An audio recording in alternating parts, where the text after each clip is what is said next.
هو يطول يبوسني؟ دي جملة قالتها كاميليا لما عرفت إن كمال الشناوي رافض يبوسها.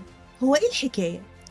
بيحكي المخرج صلاح أبو سيف إنه هو بيصور فيلم شارع البهلوان، كان وقت التصوير في شهر رمضان، وكان في مشهد بوسة من كمال الشناوي لكاميليا. عمنا كمال الشناوي رفض بشكل قاطع وقال مش ممكن أبوسها، أنا صايم. بيقول صلاح أبو سيف: قعدت أحاول أقنع كمال وقلت له قبلة التمثيل ما بتفسدش الصيام، لأنها بتدخل تحت بند متطلبات العمل اللي بتكسب منه عيش. في نفس الوقت اللي بيحاولوا يقنعوا عمنا كمال الشناوي، كاميليا عرفت من واحد من العمال إن كمال الشناوي رافض إنه يبوسها. اتجننت كاميليا: إزاي يعني ده؟ أنا كاميليا حد يقدر يرفض يبوسني؟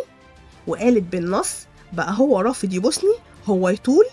أنا كمان مش موافقة، وعندي كرامة، ومش ممكن أخليه يبوسني. قام المخرج صلاح أبو سيف وحاول يفهم الست كاميليا إنه رافض عشان صيامه مش عشانها خالص. المهم أخيرا أقنعهم هما الاتنين وقال لهم ده خراب بيوت للناس اللي شغالة.